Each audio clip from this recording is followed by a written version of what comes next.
The coffee pot hissed as the last sputtering drops hit the stained glass pot, steam rising into the quiet morning like a ghost of time lost.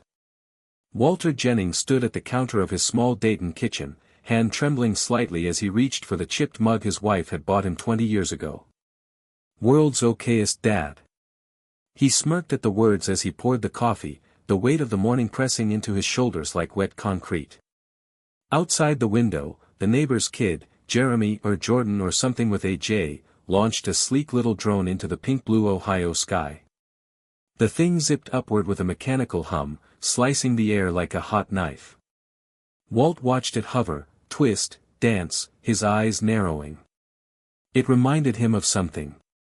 Long ago, he'd built something like that with his own hands, a prototype of a stabilizer system for model aircraft. It never took off, literally or metaphorically. That was decades ago, back when he still thought ideas mattered, back when his hands didn't shake and his knees didn't scream when he stood up too fast. He set the mug down with a clink and rubbed his fingers together. They used to be strong. Calloused from years working with steel, gears, tools. A machinist by trade, an inventor by instinct, and now he wasn't sure what he was. A ghost in a house that hadn't heard laughter in years. The TV buzzed in the background, a low murmur of morning news and commercials, white noise that filled the silence of an empty home. He wasn't really listening until the word SpaceX cut through the haze. He turned, drawn like a moth. The screen showed a rocket towering against a Florida sky, the SpaceX logo gleaming white against the steel hull. A launch countdown ticked in the corner. Walt stepped closer. The voiceover played a clip of Elon Musk speaking at a press conference. "People often ask why I bother with space. It's not about escaping Earth. It's about inspiring humanity to reach beyond limits. You're never too old to dream something impossible." The rocket ignited in a thunderous blaze, and Walt felt something stir, just a flicker, in his chest. He stood there, coffee forgotten, eyes wide, heart doing a strange skip. That sentence echoed inside him like a hammer to glass. You're never too old to dream something impossible.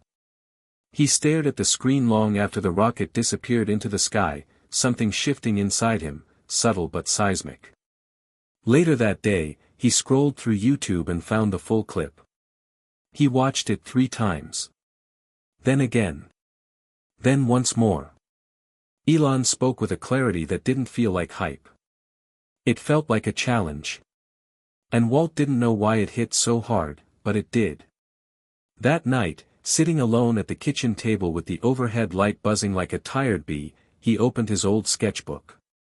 The leather cover was worn, the pages yellowed. On page 3 was a design he hadn't seen in 40 years, a small-scale orbital rocket, hand-drawn in blue ink with side notes in red. He'd sketched it after watching the Challenger launch in the 80s, full of wide-eyed ambition. It was crude, a dream etched in lines and possibility. He remembered showing it to Rachel, his daughter, back when she thought he could do anything.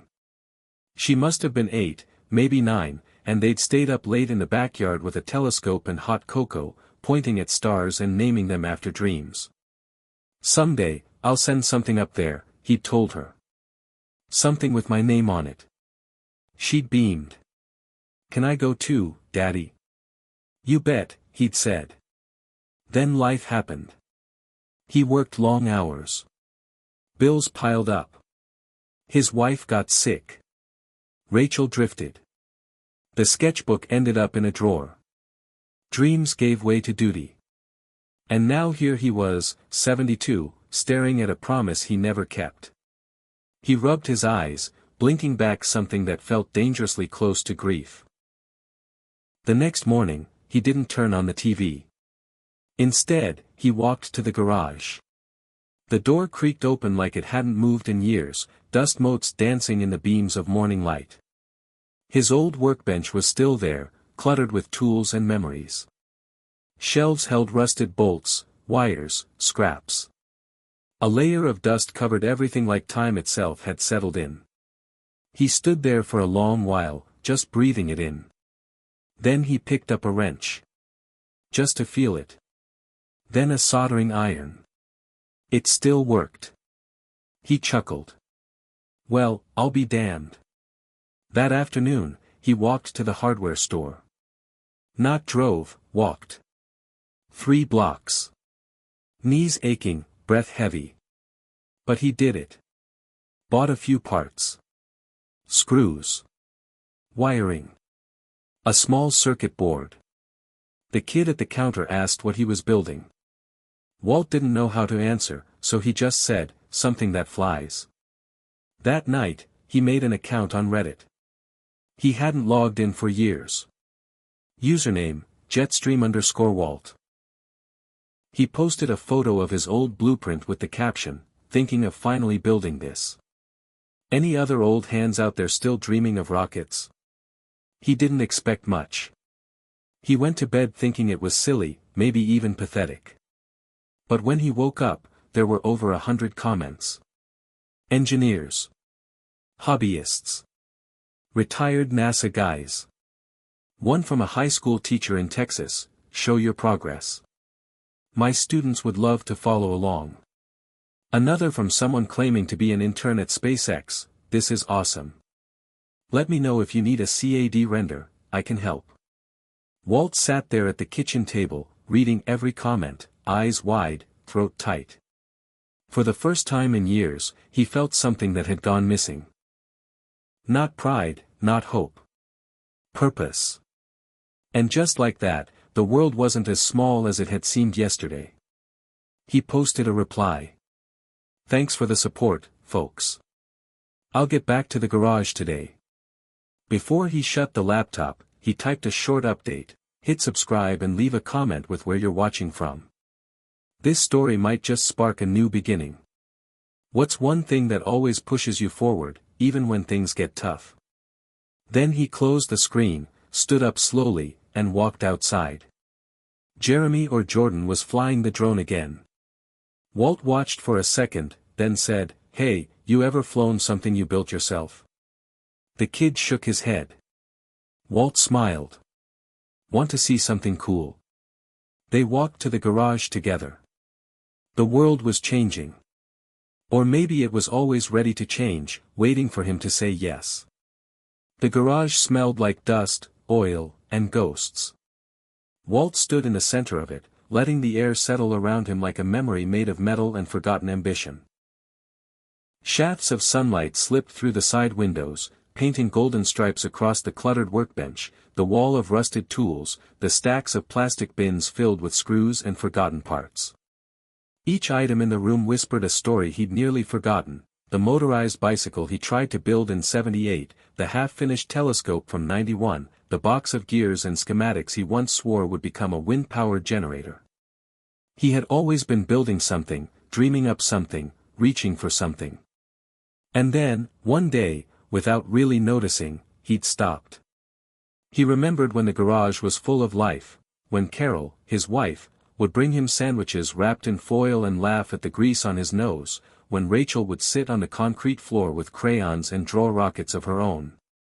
She used to ask questions about space, machines, how engines worked, and he used to know the answers. Or at least he tried to sound like he did. That was the version of himself he missed the most, not the man who knew everything, but the man who still tried. Carol had called it his mad scientist mode, and every time he'd start tinkering, she'd smile and say, Walt's building another impossible machine. Her voice was still somewhere in these walls, he was sure of it. He could almost hear it if he closed his eyes. But Carol had been gone for 7 years now. Cancer came fast and ruthless, and after she left, the tools stopped moving. Rachel drifted after that too.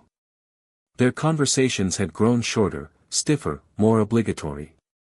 She had her own life, her own job, her own grief. Walt had tried reaching out, tried being her rock, but his silence during the worst of it had built walls between them, invisible but real. He remembered the last birthday she visited, brought a store-bought cake and left after an hour. She'd said, You can't keep living in that garage, Dad, and he'd snapped, and you can't keep living in the past. They'd both said things they regretted, and neither of them had picked up the phone much since. That morning, with Jeremy's curious eyes watching as Walt uncovered a rusted metal chassis from under an old tarp, something clicked. Not a mechanical part, something inside him. He dusted off the frame, showing the boy the old stabilizer he'd designed back in the 80s, inspired by NASA's shuttle systems. The kid's jaw dropped. "You built this?" Walt nodded. "Got a patent on it too." "Not that it ever went anywhere." Jeremy asked 1,000 questions, and for each one, Walt found an answer, dusty and half-remembered, but still there. It was like blowing into a dead fire and seeing the coals glow. That afternoon, after the boy left, Walt climbed the attic stairs for the first time in years. The air was dry and thick with insulation dust. In the corner beneath old suitcases was a cardboard box labeled, "Walt's Rocket Junk." He sat down cross-legged like a kid at Christmas, opened it, and pulled out decades-old memories, graphite sketches of propulsion systems, Star Trek posters, copies of Popular Mechanics, even a small telescope Rachel had given him for Father's Day in 1985. Inside was also a cassette tape labeled, "Me and Rachel, Backyard Stars." He stared at it, heart slowing. That night, he found his old tape player and slid the cassette in. The sound was warbly, but there they were, his own voice and Rachel's, counting stars and talking about the moon. Her laugh echoed through the room like a lifeline. She'd asked, "Daddy, do you think we'll ever live on Mars?" And he'd said, "I don't know, baby, but someone has to be the first to try." It hit him like a punch to the ribs. When had he stopped being the kind of man who said things like that? When had he traded in wonder for waiting? He stayed up late that night, watching SpaceX videos, learning what had changed since he last read about rocketry. Elon's voice played over and over in different clips, "Don't tell me something's impossible. Show me how it could work." Another, "Most people think in terms of what they can't do. I think in terms of what hasn't been tried yet." Walt scrolled past comments from teens, engineers, dreamers, and felt, for the first time in a long time, like maybe he still belonged in that world.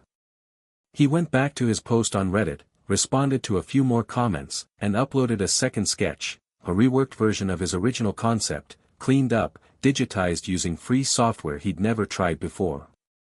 Jetstream_Walt, someone wrote, "This is genius. Would love to prototype it with you. DM me." The username was NovaIntern2, whoever they were, they spoke like someone who'd seen the real thing. Walt stared at the message, hands trembling, not from fear this time, but from something he hadn't felt in years, anticipation. The next morning, the phone rang. It was Rachel. Her voice was cautious, uncertain. "I saw your Reddit post. Someone at work shared it. Said it went viral." Walt's throat closed for a second. "Yeah. I guess it's kind of crazy." Silence. Then she said, "It's not crazy. It's amazing." He wanted to say everything then, how proud he was of her, how sorry he was for everything, how much he missed her, but all that came out was, "You used to love rockets too." She laughed softly. "Still do." That night, he found himself walking outside, into the backyard where they used to lie on blankets and stargaze. The grass was damp and overgrown, but the sky hadn't changed. Stars hung like diamonds scattered by a careless hand. He stood there, looking up, letting the cold air settle into his lungs, and whispered, "I remember now." Inside, he pulled out the sketchbook again. This time, he didn't just look, he drew. He reimagined the stabilizer system using new materials. He added landing gear, rebalanced the frame. He scribbled equations in the margins and researched new polymers. Hours passed. Time lost meaning. At 3:17 a.m., he hit save on a simulation file and grinned like a man who just won a race no one else knew he was running.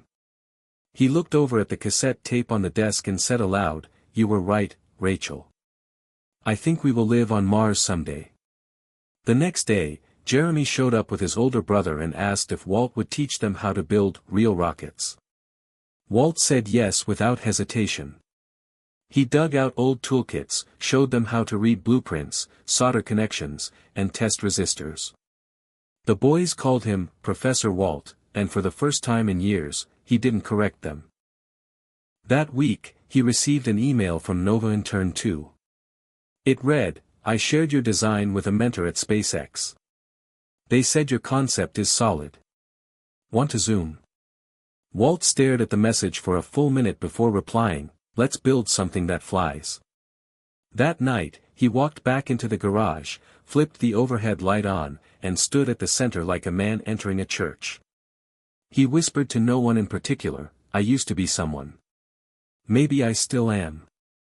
The first thing Walt noticed when he woke up was the ache in his hands.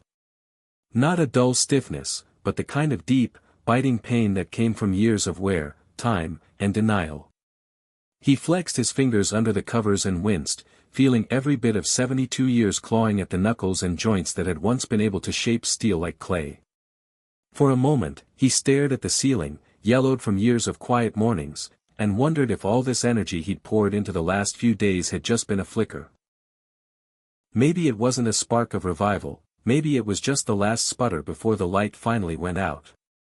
He sat up slowly, pushing his feet into slippers that were too soft to offer real support, and shuffled into the kitchen where the coffee pot was already grumbling. It had become a ritual, this brewing of bitter, burnt coffee, as much a part of his identity as the flannel shirts he always wore or the old ball cap that lived on the hook by the door. He poured a cup, watched the steam curl upward, and for a moment, just stood there, hands wrapped around the warmth, wondering if he really had the strength to keep going. Outside, the wind picked up, rustling the half-dead leaves still clinging to the big maple in the yard. It looked like it was hanging on by sheer stubbornness, and Walt couldn't help but feel a little kinship with that old tree. As he sipped, the television buzzed to life with a voice from the past, Elon Musk on some talk show replaying from months ago. The host was laughing, and Musk, calm and sharp-eyed, said, "I think the only real mistake you can make is deciding the best part of your life is already behind you." Walt felt that line hit like a hammer to the chest. He turned up the volume, leaned on the counter, listening. Elon continued, "People say it's too late. But that's just fear talking. Time doesn't care about fear. It moves whether you act or not." Walt stared at the screen like it was a mirror, but instead of his reflection, he saw a life full of pause buttons. He thought about the last few nights in the garage, the sketches, the kids asking questions, the message from the intern who wanted to zoom, and suddenly it all felt like something he'd imagined. A dream that didn't belong to someone his age. His phone buzzed. It was a reminder, doctor appointment. Physical checkup. Rachel had made him promise he'd go after he'd nearly blacked out from standing too fast last month. He'd called it nothing, just dehydration, but secretly, it had scared him. He finished the coffee and got dressed slowly, every motion stiff. In the mirror, he didn't see a man building rockets or mentoring teens or inspiring strangers online. He saw an old man with thinning gray hair, a face carved by gravity and grief, and eyes that once shone bright with purpose but now flickered between doubt and exhaustion. At the clinic, the nurse was kind but brisk. Checked his blood pressure twice. The doctor, a younger man with a smile that tried too hard to be soothing, flipped through the chart and said, "Walt, you've been pushing yourself. Your joints are showing early-stage arthritis, and the blood work shows mild anemia. It's not alarming yet, but you've got to slow down." Walt didn't answer. The word, "yet," hung in the air like a loaded gun. The doctor continued, "I know you're a builder. I get it. But you have to listen to your body. You're not 30 anymore." Walt wanted to scream. Instead, he nodded, took the papers, and walked out into the afternoon sun feeling smaller than when he went in. The world outside kept turning. Cars moved. People passed. No one looked at him. It was like he didn't exist, just another aging man with an aching back and a fading dream. Back at home, he sat on the porch steps, knees groaning in protest, and watched the kids across the street skateboarding. Laughing. Living. He closed his eyes and asked the question that had haunted him for years, was this all there was now? Was the dream of maturing again just a fantasy for those lucky enough to have youth on their side? Later that evening, he tried to work in the garage, but his fingers cramped around the pliers, and he dropped a resistor into the sawdust-covered floor, cursing under his breath as he knelt to retrieve it. When he finally stood, his knee popped and pain shot up his leg. "Damn it," he muttered, gripping the edge of the table. The door creaked, and Jeremy peeked in. "You okay, Mr. Jennings?" Walt forced a smile. "Yeah, just old bones." The kid looked at the mess on the workbench, the crumpled sketches, the tools left askew. "Need help with anything?" Walt started to say no but stopped. "Actually, yeah. Could use an extra set of hands." As the boy leaned over to help, Walt found himself explaining the electrical layout, his voice finding rhythm again. The pain dulled. The doubt didn't vanish, but it receded just enough to let him function. After Jeremy left, Walt sat down heavily in his old office chair and opened his laptop. There was a new message from Nova Intern 2. "Still want to Zoom," it said. He hovered over the reply button. His hand trembled again. He dropped it into his lap and sat in silence. Then he looked at the model on the bench, unfinished, imperfect, but real, and thought about Carol's voice in his head, always pushing him to finish what he started. He hit reply. "Tomorrow. Let's build." The next morning, he shaved. Really shaved. Not just the patches around the chin. He put on a clean button-up, the blue one Carol used to like. And at exactly 10 a.m., he clicked the Zoom link. A young woman appeared on the screen, early 20s, maybe younger. Brown hair in a ponytail, glasses, a smile full of nerves and fire. "Hi. You're Walt." He nodded, surprised. "Didn't expect someone so young." She laughed. "Didn't expect someone so, well, cool." He raised an eyebrow. "Cool. You're building a rocket in your garage and mentoring kids on Reddit. That's pretty badass." He chuckled. It felt good. They talked for over an hour. She'd run his design through simulations, offered feedback, suggestions. He took notes. She treated him like an equal, not a relic. Before they signed off, she said, "You ever think about applying to the Starbase Visitors Program?" Walt blinked. "Me? That's for real engineers." "You are a real engineer," she said. "You're doing the work. Don't sell yourself short." After the call, Walt sat in silence. Then he stood, walked into the garage, and began reorganizing. Not just cleaning, preparing. He labeled parts, rearranged tools, printed new diagrams. His hands still hurt. His back ached. But inside, something had shifted again. The inner war between "too late" and "not yet" had found its battleground. And he wasn't ready to lose. The sound of sandpaper brushing against wood filled the garage like a whisper from the past, the steady back-and-forth motion oddly comforting as Walt smoothed the old stabilizer bracket. His hands still ached, but he'd started wrapping his knuckles with medical tape and alternating hot and cold compresses at night. It didn't cure anything, but it bought him time, enough time to keep moving, keep building. On the workbench beside him, a new blueprint was spread open like a sacred text, covered in pencil notes, crossouts, and recalculations. It was his second major revision since the Zoom call with Nova Intern 2, whose real name turned out to be Maya. She was a second-year propulsion engineering intern working under a Starship engineer named Dale, and when she said she wanted to help, she meant it.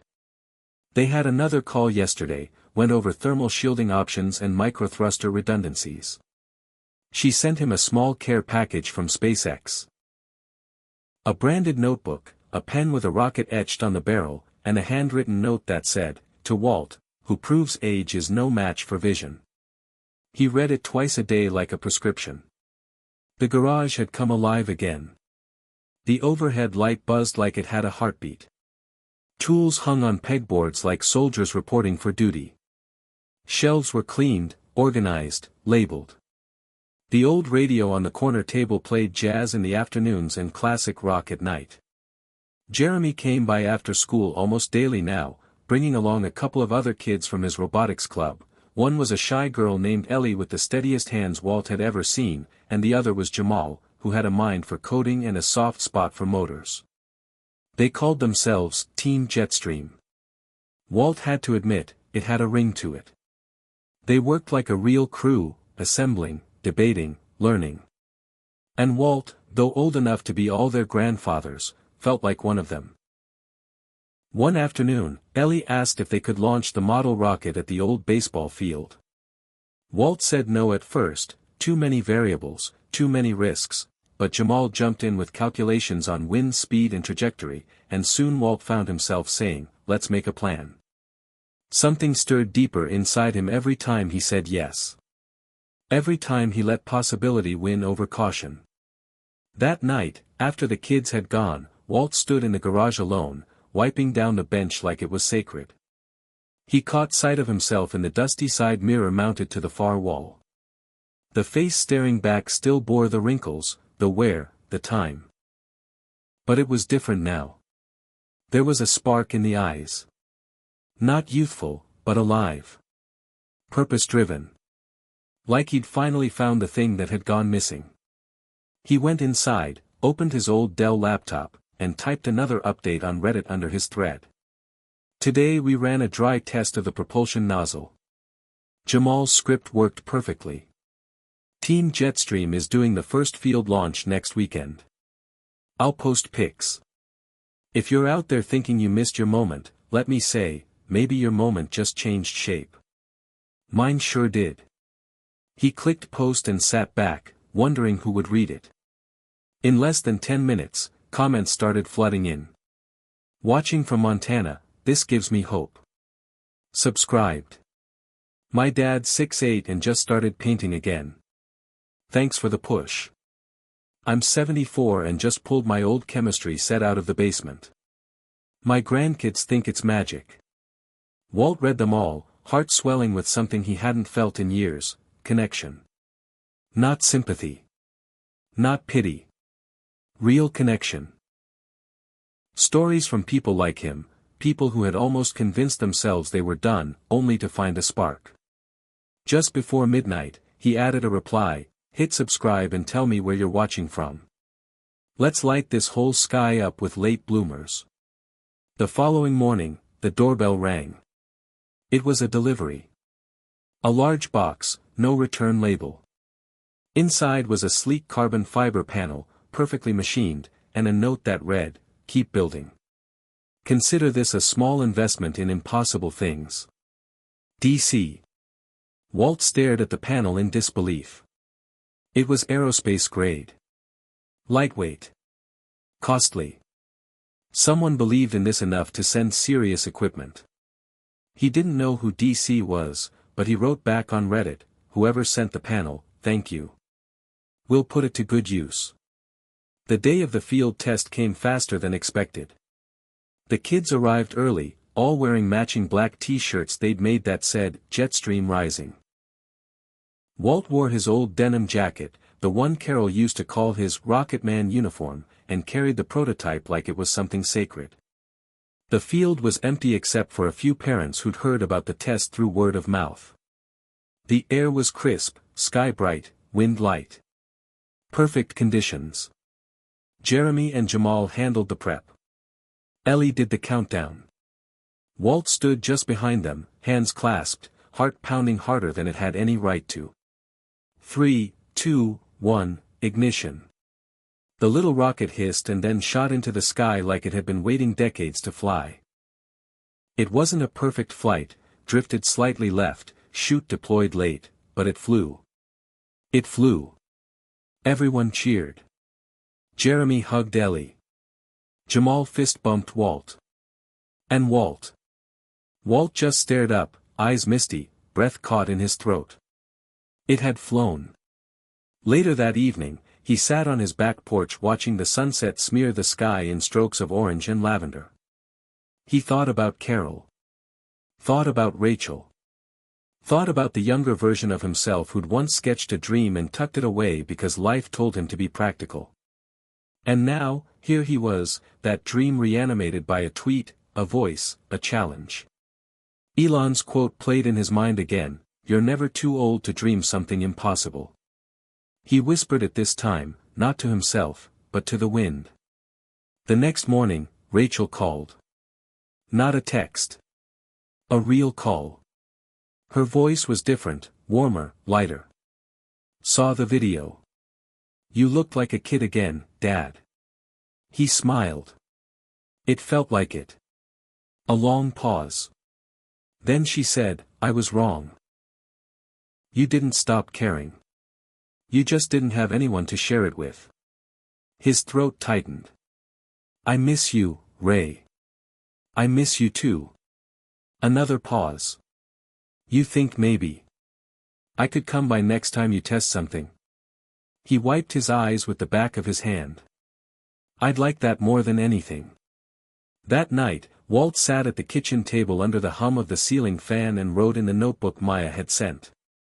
At the top of the page, he wrote, "Silver Stars Initiative, a proposal to connect retirees with students in STEM, because dreams don't have expiration dates." He didn't know where it would go. But that wasn't the point. Something had stirred. Something was moving. Something was alive again.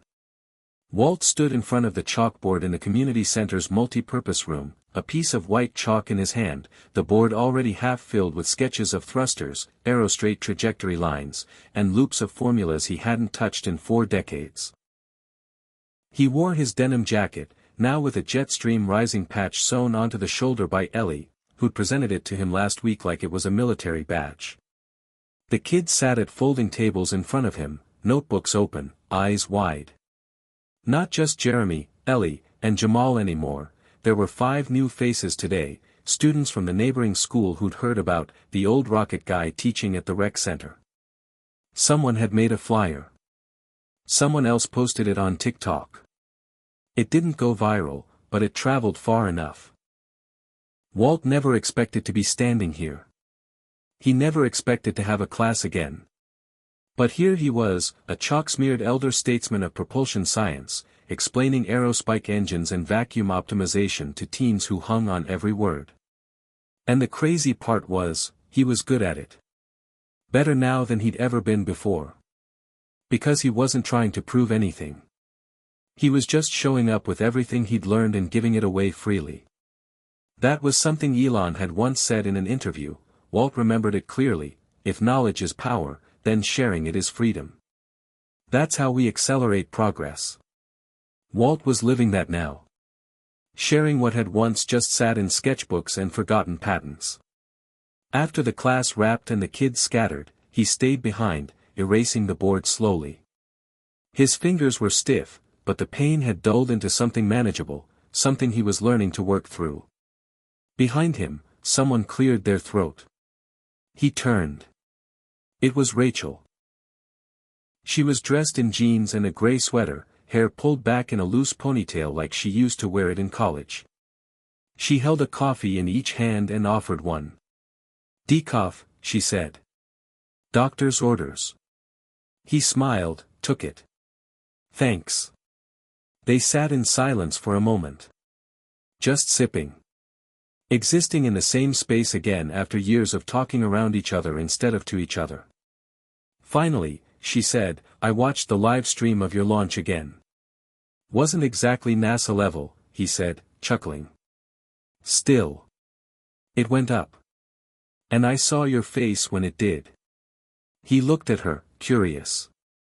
"What did you see?" "You," she said. "The version of you I hadn't seen since Mom died." His throat tightened. He looked down at the coffee, steam rising in little spirals. "I think I let a part of me die with her," he admitted. "Maybe I thought I had to." Rachel nodded. "I get it. I did too." The quiet between them wasn't awkward anymore. It was soft. Healing. I'm proud of you, Dad, she said. Not because you built something. Because you came back to life. That night, Walt couldn't sleep. He lay awake in bed, staring at the ceiling, the coffee still warming his chest, his daughter's words looping in his mind. You came back to life. Around 2 a.m., he got up, went to the garage, and pulled out the small shoebox labeled Unfinished Ideas. It was full of scraps, failed concepts, pipe dreams. He dumped it out on the bench and started sorting through them. One sketch caught his eye, a vertical landing system using compressed air bursts to stabilize descent. It was crude. Old thinking. But the idea had potential. Especially now. He spent the rest of the night redrawing it with modern adaptations. By dawn, he had a basic model. At 9 a.m., he sent it to Maya. She replied within the hour. This is actually genius. Have you considered submitting it to the Open Innovation Channel? He had no idea what that was. She explained, it was a SpaceX initiative for public submissions, concepts and tech designs submitted by anyone, anywhere. A way to democratize ideas. Walt hesitated. I'm not exactly PhD material, he wrote back. Doesn't matter, Maya replied. This isn't about degrees. It's about breakthroughs. Later that week, he submitted it. No fanfare. Just hit the send button and went back to organizing parts in the garage. A month passed. Then another. Jetstream Rising launched 3 more test flights, each better than the last. Rachel started coming to the weekend launches, helping Ellie with math and Jamal with logistics. She'd started calling Walt more, even invited him to her office's tech fair as a guest speaker. Walt couldn't believe how fast the shift had happened. It was like life had been waiting for him to say yes. Then the email arrived. Subject line, Open Innovation Submission Status, accepted for review by engineering team. Walt stared at the screen, reread it 3 times. It wasn't an award. It wasn't a guarantee. But it was real. Someone at SpaceX had seen his name and said, let's look deeper. That night, Walt stood in the backyard with Rachel. They'd just finished packing up from another launch. The stars were out in force. Walt tilted his head back, let the silence stretch. You remember that cassette? He asked. The one we recorded when you were a kid? Rachel smiled. You still have that? Listen to it the night I started building again, he said. You asked if we'd ever live on Mars. She laughed softly. What did you say? I said someone had to be the first to try. You still believe that? He nodded. More than ever. She was quiet a moment. Then she said, you know. I used to think the world didn't need people like us anymore. That we were just placeholders. Watching everything move too fast. And now, he asked. She looked up at the stars. Now I think maybe the world's been waiting for people like us to wake up and catch fire again. Walt reached into his pocket and pulled out the SpaceX pen. Held it up like a torch. Then let's give Em a damn blaze. It started with the sound of wheels rolling over concrete. Walt had finally agreed to move the prototype out of the garage and into the community center's larger backroom for the first ever public demo of Jetstream Rising's latest build. The original garage rocket, made of repurposed tubes, patched fiberglass, and whatever spare parts he and the kids could scrounge, had grown into something almost elegant. Sleek black nose cone, balanced fins, a working payload system. It wouldn't leave Earth's orbit or carry supplies to the moon, but it could lift off and land with precision, thanks to the compressed air descent system Walt had adapted from one of his earliest designs. He wheeled it out like it was a trophy, heart thumping in his chest, not with nerves, but pride. The kind of pride that comes only after decades of silence, followed by the thunderous realization that your life wasn't over, it was just waiting for you to pick the tools back up. The center was packed. Word had spread, somehow, people had heard about the old man who builds rockets with kids, and came in person to see what it was all about. Grandparents. Parents. Young engineers from the nearby university. A few local officials. Even a retired aerospace technician from McDonnell Douglas who shook Walt's hand and said, "You got the fire, brother." Most people your age are busy remembering who they used to be. You're out here building who you still are. Walt tried to laugh it off, but the truth of it stuck to his ribs. He was building who he still was. Every sketch, every launch, every late night in the garage wasn't about reclaiming the past, it was about discovering who he could still become. Rachel ran the registration table, and Walt caught her smiling from time to time, not the strained, tired smile he'd seen on her so often in the years after Carol passed, but a real one. One that lit up her whole face. Seeing her in that moment, clipboard in hand, welcoming people to his event, it made something in his chest break open in the best way. She wasn't just proud of him. She believed in him.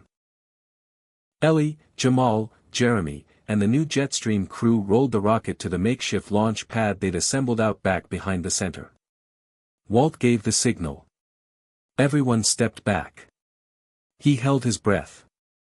5, 4, 3, 2, 1. It launched like a dream. Not a wobble. Not a single misfire. It screamed upward, clean, powerful, beautiful. 50 feet. 70.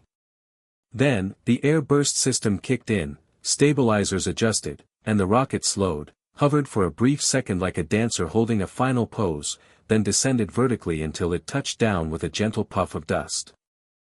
The crowd erupted. People clapped, whistled, cheered. Kids jumped up and down. One woman in her 70s had tears in her eyes as she whispered to no one, "I never thought I'd see something like that in person." Walt didn't cry. Not then. But his hands trembled as he bent to pick up the rocket. Not from pain. From the overwhelming realization that what he built wasn't just a machine. It was a symbol.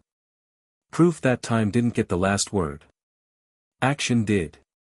And for the first time in decades, his actions were speaking loud and clear.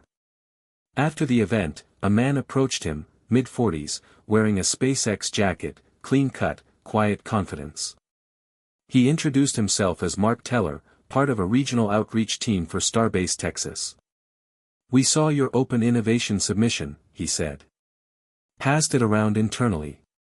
Elon's team is intrigued." Walt blinked. "Wait, Elon's team?" Mark nodded. "The compression landing model you proposed, there's potential. We're exploring modular systems for low-gravity surface landing. Your design has applications, especially if adapted for lunar or Martian regolith conditions. It's smart. Simple. Efficient." Walt tried to speak, but all that came out was, "I built it in a garage." "So did half of SpaceX," Mark said with a smile. "That's kind of our thing." They exchanged contact info. Mark promised to be in touch soon. After he left, Walt just stood there, staring at the empty launch pad, wind tugging at his sleeves, the sun starting to dip. Rachel came up beside him. "You good?" He looked at her, eyes wide. "I think SpaceX might actually want to use something I built." "I know," she said. "I was standing right there." They both laughed, a full, echoing sound that wrapped around the edges of the moment like sunlight over a horizon. That evening, Walt went home, opened his notebook, and wrote one sentence across the top of a fresh page: "When did I start believing again?" He didn't have an answer. But the fact that the question existed at all told him everything he needed to know. The next few weeks blurred together: meetings, more Zoom calls with Maya, additional sketches, design tweaks, CAD mock-ups courtesy of a volunteer engineering student named Lucas who drove in from the state college every Saturday just to learn from the rocket guy. Walt took it all in stride. The pace was intense, but so was the joy. He got up every morning with purpose. His body still ached, his knees still popped, his fingers still resisted fine movements, but none of it mattered as much anymore. Pain was the tax he paid to be alive and doing what mattered. Then came the email. It was short. To the point. But it might as well have been written in fireworks. Mr. Jennings, your design is moving forward to secondary review. Elon's senior design analyst included it in a recent internal strategy brief for civilian adaptable propulsion components. We will be reaching out to schedule a site visit. Please advise on availability. A site visit. SpaceX. His design. Walt stared at the screen, breathing like he'd just run a mile. He printed it out and taped it on the wall of the garage. The same wall that once held forgotten tools and dust now held a letter from the future. A few days later, he called a meeting of the full Jetstream crew. Standing in front of them in the community center, he said, "We're not just building models anymore. We're contributing to something bigger. Maybe even the next phase of real spaceflight." Jamal's jaw dropped. Ellie gasped. Jeremy just whispered, "No way." Walt smiled. "Yes way." He told them about the upcoming visit, about how the SpaceX team wanted to see his prototypes, his methods, his people. The kids looked at each other, then back at him. "We're your team," Ellie said. "We're ready." And they were. They spent the next 10 days cleaning the garage like it was going to be judged by NASA. They polished every surface. Organized every schematic. Labeled every part drawer. Walt even replaced the flickering overhead light and mopped the floor, which hadn't been done since the Bush administration. Rachel helped coordinate everything, even contacting the local paper, which ended up running a piece titled "Rocket Man of Ridgefield," the 72-year-old whose designs caught SpaceX's eye. It ran on the front page. The phone started ringing. Local news wanted a segment. A podcast host from California asked for an interview. A former student from Walt's high school chemistry days emailed him after 25 years to say, "You were always ahead of your time. I should have listened closer." Walt took it all in. Not with ego. Not with arrogance. But with a kind of stunned gratitude. The world hadn't moved on without him. It had been waiting for him to step forward again and remember who he was. The night before the SpaceX visit, he sat in the garage alone. Lights low. Jazz on the radio. He touched the nose cone of the Jetstream prototype and whispered, "We're ready." Because they were. Not just the rocket. He was ready. To be seen. To contribute. To matter again. The morning of the SpaceX team's visit arrived like a quiet storm. Walt woke early, not from nerves, but from a restless anticipation that had settled deep in his bones. He brewed coffee, the familiar bitter aroma grounding him as sunlight streamed softly through the kitchen window, casting long golden bars across the worn linoleum. The house felt alive in a way it hadn't for years, humming with possibility and unspoken promises. Rachel was already up, packing a small box of Jetstream Rising brochures, hand-drawn schematics, and photos of past launches. "You sure you don't want me to come with you?" she asked gently. Walt shook his head. "No, this one's on me. You've done more than enough." But as he stepped out the door, he caught her hand and squeezed it tight. "Thanks for everything. For believing." Outside, the sky was a brilliant blue, the kind of day that whispered of new beginnings. The garage had been scrubbed spotless, the rocket prototype gleaming under harsh LED lights, every cable coiled and every tool in its place. Ellie and Jamal were already there, eyes wide with excitement, as Walt prepared to greet the visitors.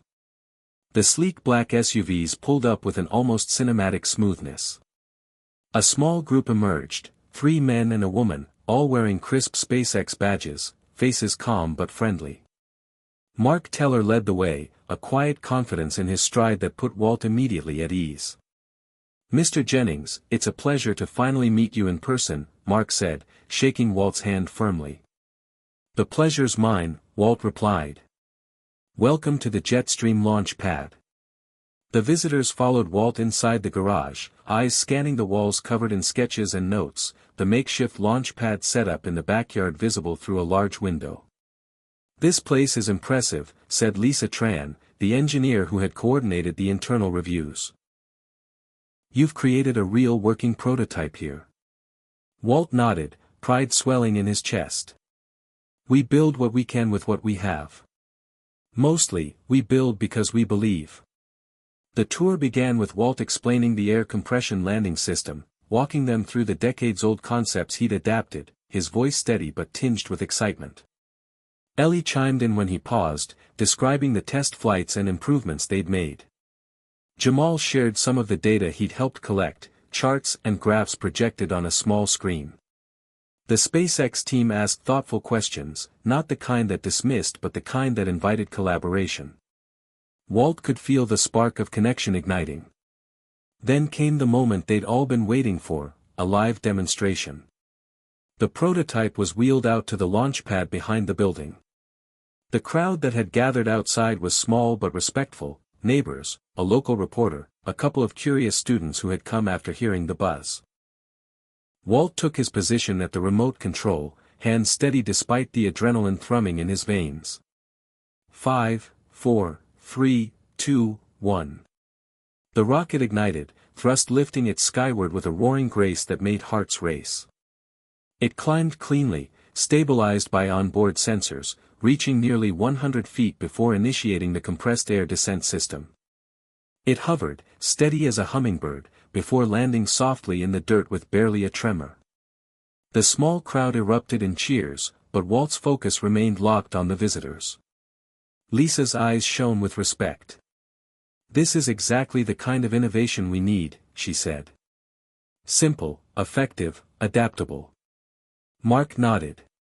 "We're exploring how to integrate these systems into upcoming lunar landers and Mars cargo drones. Your approach fits the ethos we're trying to cultivate at SpaceX: rapid iteration, cost efficiency, and fearless innovation." Walt's heart pounded. This wasn't just praise. This was a call to join something bigger. The team invited Walt and his crew to visit Starbase Texas in person, to collaborate on developing prototypes with access to their advanced facilities and expertise. Rachel arrived just in time to hear the invitation. She hugged Walt tightly. "You did it." Walt exhaled deeply, the weight of decades lifting from his shoulders. "We did it," he corrected. Over the next few weeks, the Jetstream team prepared for their trip. Ellie and Jamal balanced school and work, squeezing in extra hours to keep the project moving. Rachel handled logistics, booking flights and accommodations, her quiet determination keeping everyone grounded. Walt's body protested the long days and packing, but his spirit soared. The night before departure, Walt stood on the porch with Rachel, the sky a deep velvet dotted with stars. "You know," he said, "I never thought I'd see this day." Rachel smiled softly. "Neither did I. But here we are." He looked up at the constellations, feeling a kinship with the explorers who'd looked up for centuries before him. Maybe this is just the beginning.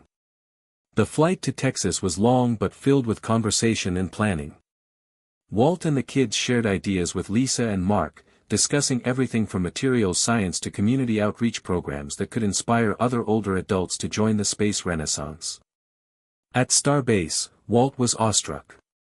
Massive rockets stood like metal giants against the sprawling Texas sky, test pads hissing with steam, engineers moving with purpose and precision. It was a world apart from the small garage back home. But the welcoming smiles and genuine curiosity made it feel like a homecoming. Walt and his team were paired with SpaceX engineers who mentored them through the next phase of prototype development. Ellie learned advanced CAD modeling. Jamal studied propulsion testing. Walt sat with veteran designers, refining the air compression landing system to accommodate reduced gravity environments. For the first time in years, Walt's mind was fully engaged, racing with possibilities instead of weighed down by regrets. One evening, after a long day of testing, Walt found himself on the observation deck overlooking the launch pads. Lisa joined him, handing him a cup of coffee. You know, Walt, Elon once said, when something is important enough, you do it even if the odds are not in your favor. Walt smiled. Sounds familiar. Your story, it's exactly that. You're defying the odds. Not just for yourself, but for everyone who thought their time had passed. Walt looked out at the rockets, dreaming of the day when ordinary Americans, young and old, might look up and see a chance for themselves in the stars. It's never too late to launch, he said softly. Lisa nodded. And thanks to innovators like you, space isn't just for billionaires anymore. The trip was a whirlwind of progress, new friendships, and validation. When they returned home, Jetstream Rising was no longer just a community project, it was a beacon. News outlets followed their journey. A local TV station ran a feature on the senior rocket scientist and his team of teen engineers. Emails poured in from seniors across the country, asking how they could start their own projects, their own Jetstream Rising chapters. Walt answered them all, often with a personal note. One day, he received a letter from a woman named Doris, 78 years old, who lived in a small town in Kansas. She wrote about how Walt's story had inspired her to rebuild a greenhouse and learn solar technology, something she'd put off for decades. Another from Carl, 69, a retired mechanic in Ohio, who was building drone prototypes to help with local farming. Walt realized that what had started as a spark in his own garage had become a wildfire of possibility spreading across the country. Through it all, he held on to the words Elon had spoken in that interview years ago, the reminder that age was a boundary only if you accepted it. That to push beyond, you had to embrace the unknown with fearless curiosity. Walt had done just that. And he knew this was only the beginning. Back home, the afterglow of the Starbase trip lingered like the scent of rain on warm pavement. Walt's small town of Ridgefield buzzed with newfound energy, a quiet revolution fueled by the unlikely spark of a 72-year-old rocket builder and his ragtag team of young engineers. The local community center had become more than just a gathering place, it was now a hub of dreams, innovation, and hope bridging generations. The team expanded, welcoming retirees, college students, and curious neighbors alike. It wasn't just about building rockets anymore. It was about building connections, breaking barriers, and proving that purpose had no age limit. One afternoon, as Walt stood in the center's workshop surrounded by half-assembled components and the hum of 3D printers, Rachel approached him with a folder in hand. "We've been invited to present at the upcoming National Space Symposium in Colorado Springs," she said, eyes shining. "They want to hear how community initiatives like Jetstream Rising are changing the landscape of space innovation." Walt smiled, a mixture of pride and disbelief swirling inside him. Just months ago, he had been invisible, his dreams shelved under years of resignation and loss. Now, he was a voice for a movement, a living testament that transformation was possible at any age. The weeks leading up to the symposium were a whirlwind of preparation. Walt and his team crafted their presentation, blending technical detail with heartfelt stories of resilience and rediscovery. Ellie rehearsed speaking about the educational impact on local youth. Jamal showcased data from their test flights. Rachel curated a photo montage capturing moments of laughter, frustration, and triumph in the garage. On the day of the symposium, the vast convention center was packed with scientists, engineers, policymakers, and entrepreneurs. Walt felt the familiar flutter of nerves but steadied himself with a breath. As he stepped onto the stage, the spotlight warming his face, he scanned the audience, faces young and old, eager and skeptical.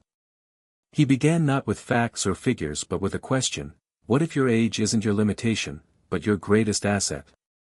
The room fell silent, leaning in. Walt told his story, the years lost to doubt, the loneliness after Carol's passing, the spark that Elon Musk's words ignited within him. He spoke of Jetstream Rising, the garage where a community found purpose, the collaboration with SpaceX, and the power of believing in second chances. His voice carried the weight of truth, resonating deeply with many who had long felt sidelined by society. Ellie followed, her youthful enthusiasm infectious as she described how the program had inspired her and others to pursue STEM careers. Jamal shared the technical breakthroughs, emphasizing the simplicity and scalability of their designs. When they finished, the audience erupted in applause. A panel of experts approached with questions and praise, intrigued by the model's potential to democratize access to space technology. Afterward, Walt found himself surrounded by attendees eager to connect, learn, and replicate Jetstream Rising in their own communities. A retired Air Force pilot named Hank told Walt, "You've done more than build rockets. You've reignited a movement." Back in Ridgefield, the community center felt electric with new possibilities. Local schools began partnering with Jetstream Rising, integrating hands-on aerospace projects into their curriculums. Retirees formed mentorship circles, sharing wisdom while learning cutting-edge tech alongside their grandchildren. Rachel spearheaded fundraising efforts, securing grants to expand facilities and purchase advanced equipment. Walt watched all of it with a quiet pride, humbled by how far they'd come. Yet, amid the excitement, challenges remained. Some neighbors grumbled about noise and disruptions. A few local officials questioned the viability of a small-town space initiative. And Walt wrestled privately with his own limitations, his body reminding him daily that time was still a force to reckon with. One evening, after a particularly long day of troubleshooting a faulty propulsion component, Walt sat alone in the workshop. He ran his fingers over a blueprint, eyes misting with fatigue and doubt. Was he really up for this? Was it selfish to keep chasing dreams when his health was fragile? Then, his phone buzzed. A text from Ellie, "Don't forget what Elon said. Persistence is very important. You should not give up unless you are forced to give up. We're in this together." Walt smiled through the weariness. He wasn't alone. And he wasn't finished. The following months saw Jetstream Rising evolve into a prototype incubator, attracting partnerships with universities and tech startups. Walt's designs inspired modular drone projects for agricultural monitoring and disaster relief. The town became a case study in community-driven innovation, drawing visitors from across the country. Walt even began hosting a monthly podcast, sharing stories of resilience, innovation, and the power of intergenerational collaboration. One episode featured a call-in from a listener in Detroit who was launching a similar initiative for older adults passionate about robotics. Another spotlighted a 68-year-old retired teacher who had started building affordable solar panels inspired by Walt's journey. Walt's world had grown far beyond Ridgefield's borders. Yet, despite the accolades and expansion, he remained grounded in the simple truths that had carried him here: belief, action, and connection. One crisp autumn morning, Walt stood on the porch with Rachel, watching leaves swirl in the cool breeze. He reflected aloud, "I used to think my best days were behind me. That the world had moved on without me." Rachel nodded, squeezing his hand. "But you showed us all that every day is a chance to start again." Walt smiled, eyes crinkling. And that sometimes, the biggest journeys start in the smallest garages. As the sun dipped below the horizon, casting a warm glow over Ridgefield, Walt felt a profound peace settle within him. The journey ahead was still long and uncertain, but for the first time in decades, he wasn't afraid. Because he had rediscovered the one thing that truly mattered, not just to him, but to every soul who had ever felt forgotten: the courage to dream again. Hit subscribe and leave a comment with where you're watching from. This story might just spark a new beginning. What's one thing that always pushes you forward, even when things get tough? Even with Jetstream Rising gaining momentum, the shadows of doubt loomed large over Walt's world. Not all voices around him were cheering. Some whispered that he was chasing a foolish dream, that space travel was a game for the young, the rich, and the reckless. In Ridgefield's quiet streets, skepticism had found fertile ground. One afternoon, Walt found himself sitting across from his son, Greg, in the local diner where they used to eat as a family. The place smelled of fried onions and stale coffee, comforting, yet heavy with years of silence between them. Greg stirred his coffee, eyes avoiding Walt's. "Dad, I'm proud of what you're doing, really, Greg began cautiously, but are you sure this is the right path? You're pushing yourself too hard. We've been through this, you need to slow down. Walt's chest tightened. Slow down, he repeated softly. You think I haven't thought about that every single day? What I'm doing now, it's not about speed. It's about living. About proving that we're not done yet. Greg's jaw clenched. But what if you get hurt? What if this just ends badly? You're already 67, Walt. Shouldn't you be thinking about retirement, about peace? Walt's eyes flashed with quiet fire. Retirement from what? From living fully? From dreaming? No. I'm not ready to fade away quietly. Greg shook his head, frustration and love tangled in his voice. I just don't want to lose you. That night, Walt lay awake, staring at the ceiling, the argument replaying in his mind. The tension between hope and caution felt like a tug-of-war inside his heart. He wasn't naive, he knew the risks, physical, emotional, and financial. But giving in to fear was not an option. If anything, Elon Musk's example reminded him that risk was the currency of progress. The next day, Walt found himself scrolling through a social media thread where a reporter had posted an article about Jetstream Rising's latest test flight. Comments ranged from praise to harsh criticism. Waste of time and money. Let the old man rest.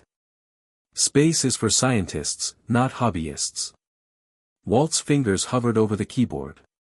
He wanted to respond, to defend, to shout back that he was more than his age, more than a statistic. Instead, he took a deep breath and typed one sentence: dreams don't expire. Neither do we. He hit send and closed the app. Later, Rachel sat beside him on the porch, watching the sunset bleed orange and pink across the sky. People will always doubt what they don't understand, she said gently. It's our job to show them what's possible. Walt nodded, the words settling in his chest like steady fuel. He remembered something Elon had said in a rare interview: when something is important enough, you do it even if the odds are not in your favor. Those words became a mantra. Walt shared them with his team during their weekly meetings, reminding everyone that their path was never going to be easy, but it was theirs to walk. Ellie, who had faced her own share of skepticism as a young woman in STEM, spoke up one day during a workshop. I've had people tell me I'm too inexperienced, too young to contribute meaningfully, she said. But here, with you all, I feel like I'm part of something bigger. Age and experience aren't the only things that matter, passion does. Jamal nodded. I've had teachers who said I wasn't cut out for science. But now, building rockets, working alongside Walt, I know we can rewrite those stories. Their voices gave Walt renewed strength. The bridge between generations was not just possible, it was powerful. But the battle wasn't just external. Inside himself, Walt grappled with the creeping fear of failure. One evening, after a test launch didn't go as planned, the rocket veered slightly off course and crash-landed into the dirt. He felt the sting of disappointment sharper than ever. Standing over the wreckage, Ellie placed a reassuring hand on his shoulder. Failures are just steps to success, she said firmly. Elon's rockets exploded more times than I can count before SpaceX succeeded. We learn. We adapt. We keep going. Walt looked at the broken pieces, then at the determined faces around him. She was right. Resilience was the rocket fuel they needed most. Around town, attitudes began to shift.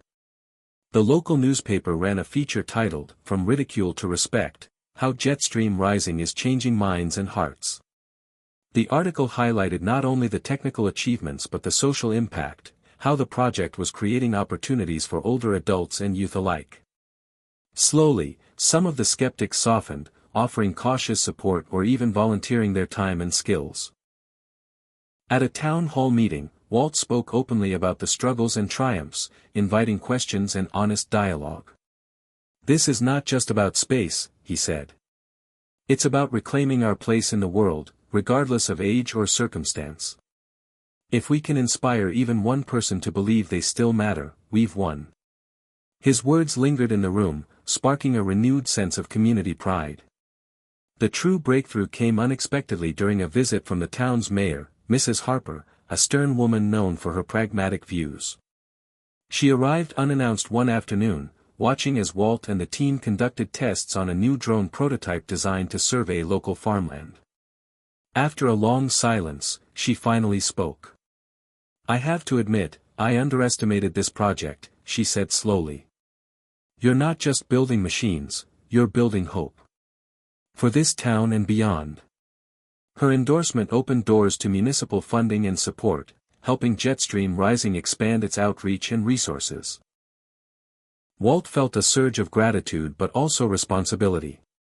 The path was still steep, but the growing network of allies and believers gave him courage. In quiet moments, Walt thought back to the darkest days, when he felt invisible, dismissed, and disconnected.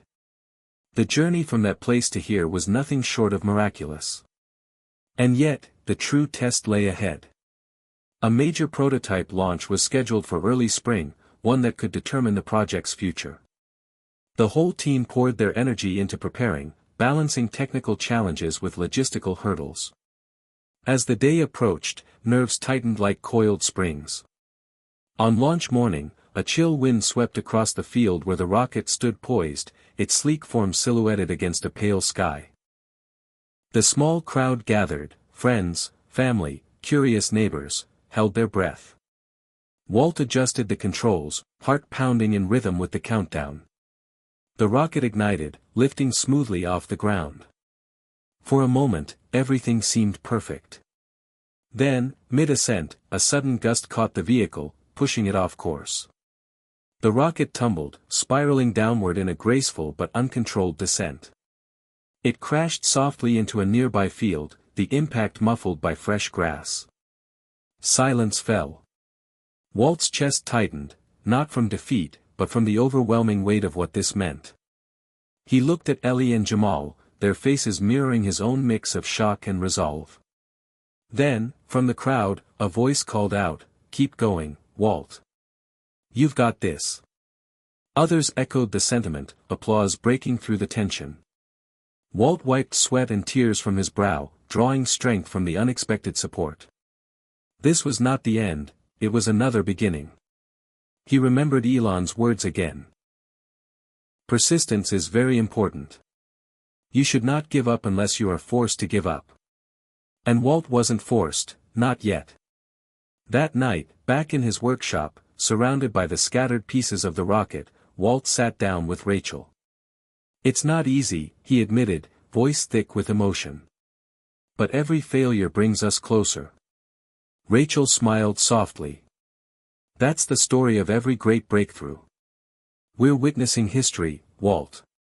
He nodded, eyes shining with renewed determination. "And this story is far from over." The next morning, Walt and the team rolled up their sleeves, ready to rebuild, redesign, and relaunch.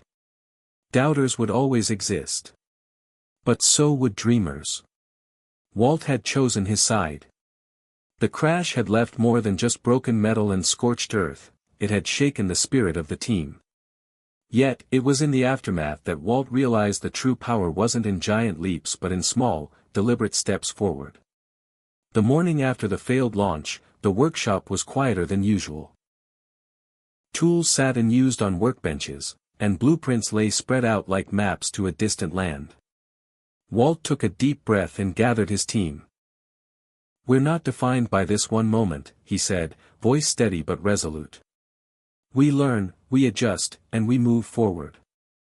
Ellie nodded, wiping grease from her hands. "Small steps, big impact." Jamal chimed in, "We've got this. Let's focus on incremental improvements." The group agreed to break down the massive goal into manageable tasks, tweaking propulsion, refining navigation algorithms, reinforcing structural design. Every morning began with a clear mission: fix one problem, test one solution. Walt found that this approach not only improved their technical work but revitalized the team's morale. Progress, no matter how slow, was progress. Around Ridgefield, the ripple effect of Jetstream Rising's resilience inspired others to take small steps in their own lives. Mrs. Harper, the mayor, launched a community health initiative encouraging seniors to join daily walking groups, citing Walt's determination as motivation. A local librarian started a book club focusing on innovation and space exploration, attracting members from every generation. Even Walt's son, Greg, began volunteering at the community center, slowly bridging the gap that had grown between them. Walt watched these developments with quiet satisfaction. Change was contagious. One afternoon, Rachel brought in a visitor, an elderly man named Harold who had recently moved to Ridgefield after retiring from the automotive industry. Harold had heard about Jetstream Rising and wanted to contribute. His steady hands and years of mechanical expertise became invaluable in troubleshooting the rocket's engine parts. Walt welcomed him warmly, grateful for the fresh energy. As days turned into weeks, the team's small steps began to accumulate. They improved fuel efficiency by adjusting nozzle designs. Navigation software became more responsive. Structural reinforcements reduced weight without compromising safety. Each breakthrough, though modest alone, built toward the greater dream. The workshop buzzed with quiet triumph. Walt himself felt his body responding to the renewed sense of purpose. His arthritis flared less often, his mornings brighter. He credited the mental engagement and the physical activity, assembling parts, running tests, with a vitality he hadn't experienced in years. One evening, as the sun dipped low, Walt sat outside with Ellie and Rachel, reviewing the latest test results. "Look at this," Ellie said, pointing to a screen showing the rocket's improved flight path simulations. "We're finally hitting consistent altitudes and trajectories." Rachel smiled. Small steps, but meaningful. Walt felt a swell of pride but reminded them, "We still have miles to go." "But this? This is proof we're on the right track." That night, Walt reflected on the lessons Elon Musk's journey had taught him. Musk's path wasn't one of sudden success but relentless iteration. SpaceX's early failures had been publicly humiliating yet essential. Without them, progress would stall. Walt saw himself in that pattern, not perfect, but persistent. He began journaling regularly, documenting not just technical data but emotions, setbacks, and victories. The journal became a compass, guiding him through uncertainty. One entry stood out: "Today I realized the power isn't in giant leaps. It's in showing up every day and doing the next right thing." The community began to take notice. The local high school invited Walt to speak about perseverance and innovation. During his talk, he shared his story openly, the losses, doubts, and the spark from Elon Musk's fearless mindset. Students asked questions about engineering, space travel, and what it felt like to chase a dream late in life. Walt saw the eagerness in their eyes and felt a renewed commitment to mentoring the next generation. Soon after, Jetstream Rising launched a youth apprenticeship program, pairing students with retirees like Harold and Walt himself. The initiative created a vibrant learning environment, rich with experience and curiosity. Walt marveled at the synergy. Age wasn't a barrier, it was a bridge. The success of these small, everyday steps extended beyond technical progress. Walt's relationship with Greg began to heal, nurtured by shared involvement in the project. Greg confided that seeing his father's resilience made him reconsider his own fears about aging and purpose. Their weekly dinners, once strained, grew warmer, filled with laughter and plans for the future. Walt's friendships also deepened.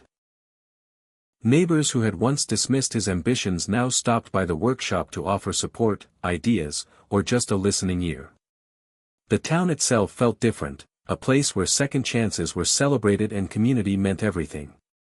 Yet, despite these wins, Walt knew the road was far from smooth. Funding remained tight, bureaucratic hurdles persistent. Some technical challenges still loomed large. But the mindset of incremental progress kept discouragement at bay. On a cold December morning, Walt stood outside the community center, watching as a fresh layer of snow blanketed the town. He felt a profound gratitude, not just for what had been achieved but for the journey itself. It reminded him of Elon's words, "If something is important enough, you do it even if the odds are not in your favor." Walt realized that the project's importance wasn't just about affordable space travel for Americans, it was about proving that life after 60 could be vibrant, purposeful, and filled with impact. The power of small steps wasn't just a strategy, it was a philosophy for living. That evening, Walt sat by the fireplace, the journal open on his lap. He wrote, "Every day, a small step forward. Every moment, a chance to rewrite the story. I am not finished. Not by a long shot." The next morning, the team gathered for their first successful controlled test flight since the crash. The rocket soared higher, steadier, a symbol of what resilience and small steps could achieve. Cheers erupted in the workshop as the flight data streamed in. Walt's eyes glistened. This was more than a technical victory, it was proof that change was possible at any age, that dreams could be rekindled, and that space wasn't just for the young or wealthy but for anyone willing to take the next step. As the rocket disappeared into the sky, Walt whispered a quiet thanks, to Elon Musk, whose fearless vision had lit a path, to his team, whose dedication made the impossible tangible, and to every American watching, wondering if they too could find purpose beyond the constraints of age. Walt knew the journey was just beginning. But for now, the power of small steps had brought them farther than anyone had imagined. Walt watched the sun rise over Ridgefield, its warm glow spilling through the workshop window and catching the dust motes dancing in the air. The rocket parts gleamed under the soft light, a testament to the team's progress, but also a reminder that the journey was far from over. What had begun as a solo mission to reclaim purpose in his later years was rapidly evolving into something bigger, something that transcended age, background, and expectation. The spark Elon Musk had ignited inside Walt was not just about space travel. It was about connection. Bridging generations in a way that felt urgent and real. That morning, Ellie arrived early, her eyes bright with excitement. "Walt, we've got news," she said, holding up a letter from the Ridgefield High School principal. The school wanted to partner with Jetstream Rising to create a formal STEM mentorship program. High school students would work side by side with retirees, learning not just science but resilience, problem solving, and the courage to dream. "This could change everything," Ellie said. Walt smiled, the weight of months of hard work lifting slightly. "It's what we've been building toward, more than rockets, it's about community." Over the next weeks, the mentorship program took shape. The workshop buzzed with energy as teenagers arrived after school, wide-eyed and curious, eager to learn from Walt, Ellie, Jamal, and even Harold, the retired mechanic whose steady hands and patient instruction bridged gaps like no textbook could. The retirees brought decades of experience, while the youth brought fresh ideas and boundless enthusiasm. Together, they forged bonds that surprised even Walt. Watching a shy high schooler adjust a wiring panel under Harold's careful guidance or seeing Ellie explain rocket dynamics to a group of eager teens sparked a profound sense of hope. One afternoon, Walt caught a glimpse of Greg standing quietly by the doorway, watching the lively scene unfold. Their eyes met, and for a moment, no words were needed. The distance between them was shrinking. Greg stepped forward, volunteering to help with logistics, and soon found himself involved in organizing community events around the program. It was a quiet reconciliation born from shared purpose. As the mentorship program grew, so did its impact beyond Ridgefield. Word spread, and requests for collaboration poured in from neighboring towns and schools. Walt found himself speaking on video calls with educators and civic leaders, sharing how age and youth working together could revitalize communities. It was more than a lesson in science, it was a blueprint for societal renewal. But bridging generations wasn't always easy. Conflicts arose, different communication styles, clashing expectations, and moments of frustration. One day, a disagreement flared between a group of teenagers and some older volunteers over the pace of the project. The teens wanted faster progress, while the retirees urged patience and precision. Walt stepped in, drawing on everything he'd learned from Musk's leadership philosophy: listen deeply, find common ground, and inspire shared vision. He called a meeting, inviting everyone to speak honestly about their hopes and concerns. Voices were raised, tears shed, but ultimately, understanding grew. Walt reminded them that innovation was messy, but perseverance and respect for each other's experiences were what kept them moving forward. The room softened, and together they created a new plan that balanced ambition with care. Through these moments, Walt saw the living, breathing embodiment of Elon's fearless mindset, not in recklessness, but in bold empathy and the refusal to let fear divide them. This was radical innovation, not just in technology but in human connection. Meanwhile, Jetstream Rising's technical progress marched on. The team finalized a new prototype that incorporated lessons from past failures and the fresh ideas of their young apprentices. The rocket was sleeker, lighter, and more responsive, a symbol of what collaboration across generations could create. Launch day approached with a mixture of nerves and excitement. The morning of the launch, the entire community gathered in the open field by the workshop. Neighbors, families, students, and elders stood side by side, united in anticipation. Walt's heart swelled as he saw the diverse crowd, the very essence of the program's success. As the countdown began, Walt's thoughts drifted back to Elon Musk's journey, the countless launches that had ended in fiery explosions before that first triumphant orbit. He whispered a quiet vow to the crowd, "Today is not just about a rocket. It's about proving we can rise together." The rocket lifted off, steady and strong, slicing through the crisp morning air. Cheers erupted as it climbed higher, exceeding expectations and achieving a stable orbit before safely returning to Earth with precision. Cameras captured every moment, the live stream drawing thousands of viewers who marveled at the achievement. The success was a turning point. Jetstream Rising was no longer a local curiosity, it was a beacon of possibility. Invitations to speak at national conferences came pouring in, and Walt found himself sharing the stage with young inventors and seasoned experts alike. He spoke not just of rockets but of resilience, community, and the unstoppable power of bridging generations. Yet, amidst the growing recognition, Walt never lost sight of the personal. One evening, sitting with Rachel on the porch, he reflected on how far they'd come. "I used to think getting older meant slowing down, fading away," he said softly. "Now I see it's about showing up. Showing up for ourselves and for each other." Rachel reached for his hand, her eyes shining with pride. "You're proof that it's never too late to rewrite your story." Walt nodded, the weight of regret lifting like morning mist. He felt alive, connected, and more determined than ever to push the boundaries, not just of technology but of what it meant to age with purpose. The mentorship program continued to flourish, inspiring similar initiatives across the country. Walt received letters from seniors and young people alike, sharing how Jetstream Rising had sparked their own journeys of growth and discovery. One message stood out, a note from a woman named Mary in Ohio, who wrote, "Watching your story reminds me I still have dreams worth chasing." Walt saved the letter, a tangible reminder that the ripple effect of courage and connection could reach far beyond Ridgefield. As winter melted into spring, Walt and his team prepared for the next challenge, designing a rocket capable of carrying a small crew on suborbital flights, making space travel accessible to more Americans. The stakes were higher, the technical demands greater, but the team's spirit was unbreakable. Together, young and old, they poured their hearts into the work, driven by a shared vision of possibility. Walt knew the road ahead would be tough, but the bridges they had built between generations were strong enough to carry them forward.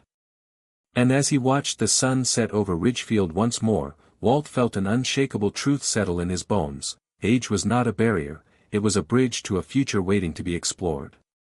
Walt knew that with every step forward, the voices of doubt would grow louder.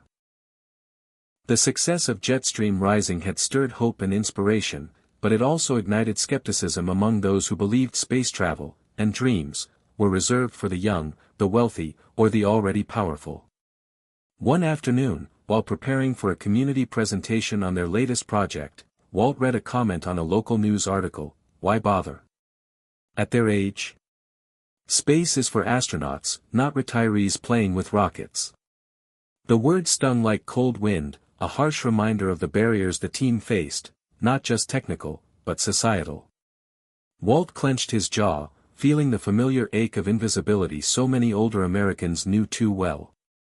Yet, instead of retreating, he remembered Elon Musk's boldness, the willingness to stare down impossible odds and keep pushing forward.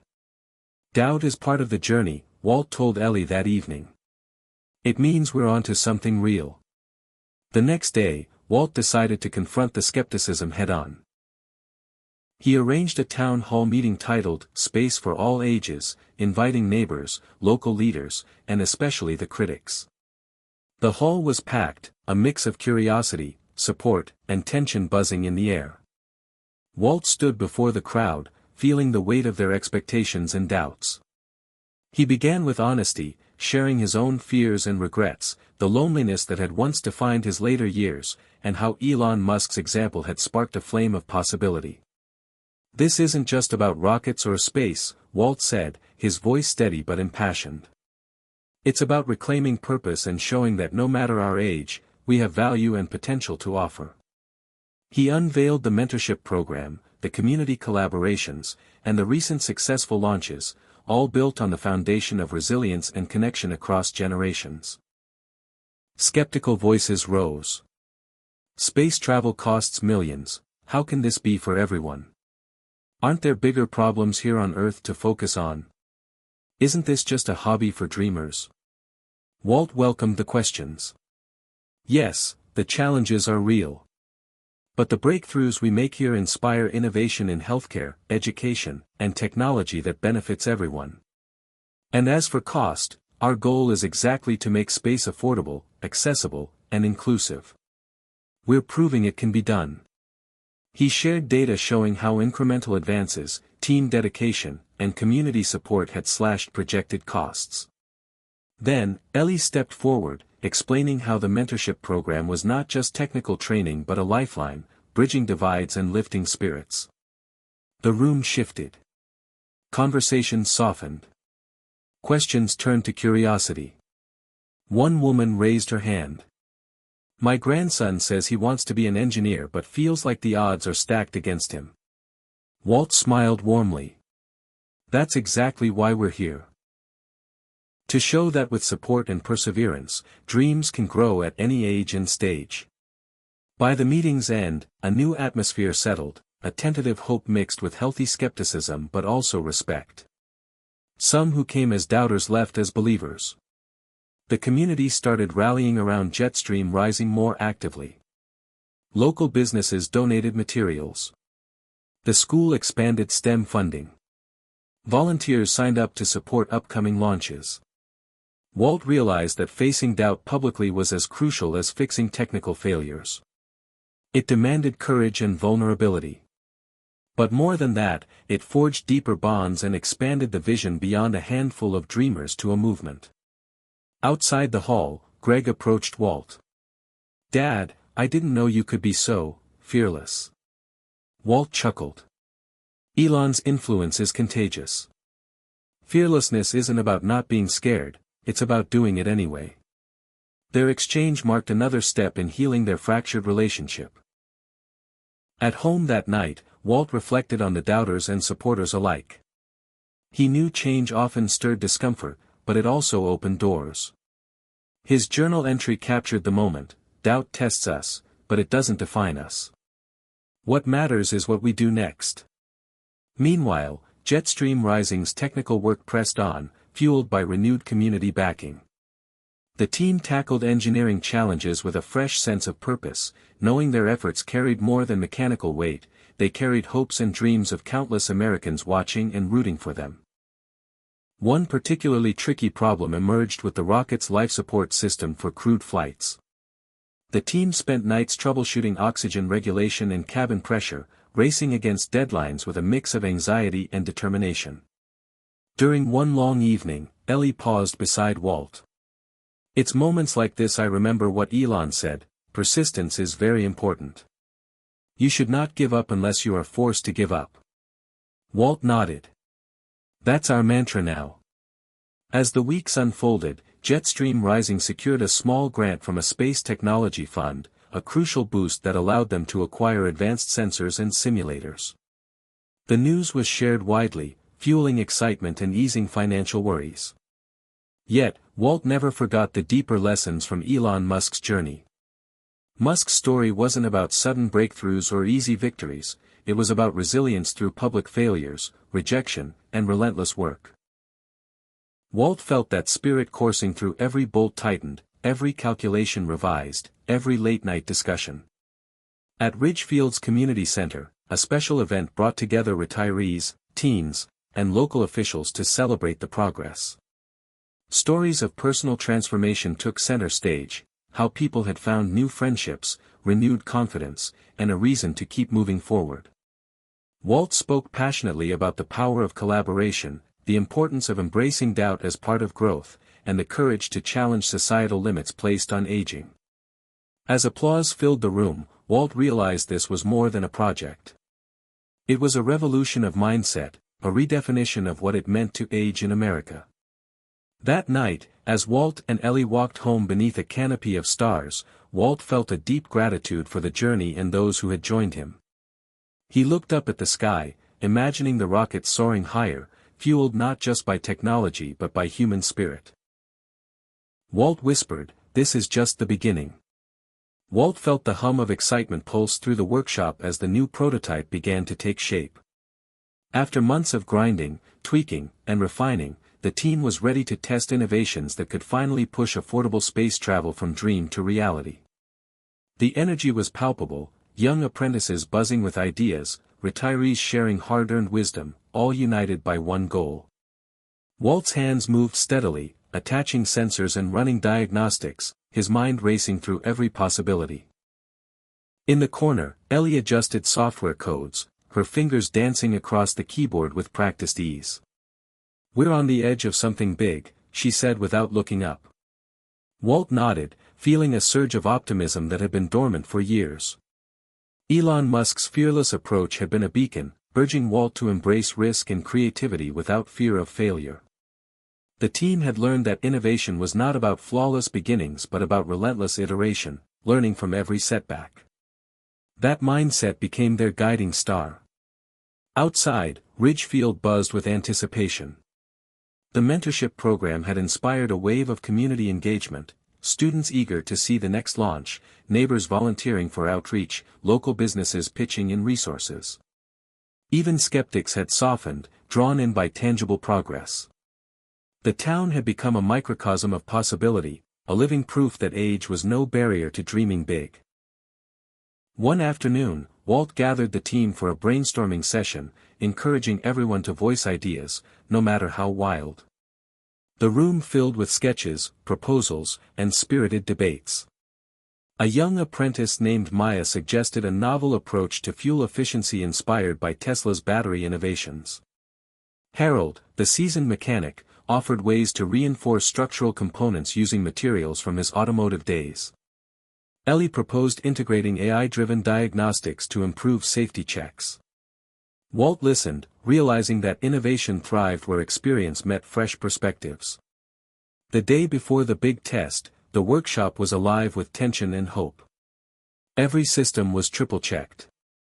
Walt felt the familiar nervous flutter but reminded himself of Elon's words, "Failure is an option here. If things are not failing, you are not innovating enough." With that, Walt embraced the possibility that this test might not go perfectly, and that was okay. Launch morning dawned crisp and clear. The entire community gathered at the field once more, a living tapestry of generations united. Cameras were set, live streams ready, and hearts pounding. Walt took a deep breath and spoke briefly to the crowd. "Today, we celebrate not just technology but the courage to keep pushing, learning, and dreaming, no matter our age." The countdown began. Engines roared to life.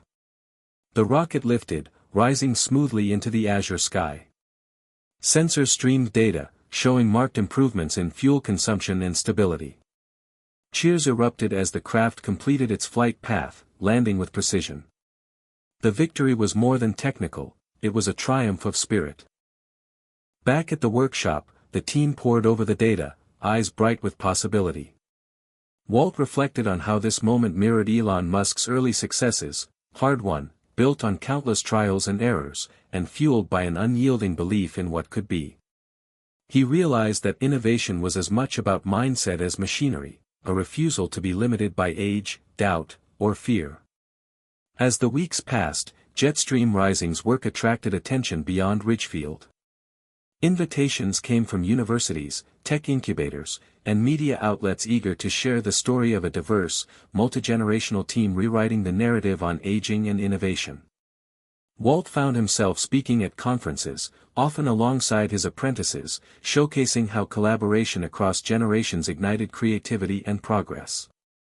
Each speech ended with the same message: it's never too late to start, to learn, to change. Despite the growing spotlight, Walt stayed grounded. He knew the journey was far from over. Next came the challenge of designing a fully crewed suborbital flight, an ambitious goal that required even greater technical precision and resources. But the team's confidence was soaring, bolstered by their recent success and the community's unwavering support. One evening, as Walt and Ellie reviewed plans by the firelight, Walt admitted, "I never imagined this when I first started. But I'm learning that the spark of innovation can come at any stage of life." Ellie smiled, and with the right people, that spark can light up the whole world. The sentiment echoed Elon Musk's relentless pursuit of the extraordinary, a reminder that transformation was always possible, if only you dared to take the next step. In Ridgefield's library, a new exhibit opened, showcasing Jetstream Rising's journey, from humble beginnings to breakthrough launches. Photographs, blueprints, and personal stories filled the walls, inspiring visitors young and old. Walt and his team attended the opening, greeted by smiles, applause, and heartfelt thanks. Walt's eyes welled with tears as he watched a group of schoolchildren marvel at the displays, their faces alight with wonder. He realized then that their work had created something far bigger than rockets. It had sparked hope and possibility in hearts across generations. That night, Walt penned a note in his journal: "Innovation is the refusal to accept limits. It is the courage to try, fail, and try again. And it is proof that no matter our age, our best chapters lie ahead." As he closed the book, he felt a profound sense of purpose, ready for whatever challenges awaited, knowing that every small step forward was part of a larger journey toward a future where space, and life itself, was more accessible, inclusive, and full of promise. Walt sat quietly on the bench outside the Ridgefield Community Center, watching the afternoon sunlight filter through the leaves of the old oak tree. The soft murmur of voices from inside mingled with birdsong, the kind of peaceful backdrop that once felt worlds away from his busy days filled with technical schematics and rocket launches. But now, community had become the heartbeat of everything Jetstream Rising was building. It wasn't just about rockets anymore, it was about people, connection, and shared purpose. Months earlier, Walt had been isolated, wrestling with doubts about his own relevance in a world that seemed to move faster than he could keep up with. Now, he was part of something larger, a network of dreamers, doers, elders, and youth united by hope. The mentorship program had blossomed beyond expectations. High schoolers paired with retirees created bridges of knowledge and empathy that no textbook could teach. Ellie, Walt, and Harold watched as students who once felt invisible found their voices, while seniors who'd resigned themselves to quiet days rediscovered the thrill of learning and contributing. Walt often thought back to Elon Musk's ability to inspire radical collaboration, how SpaceX wasn't just about individual genius, but about building teams that challenged norms and fueled innovation.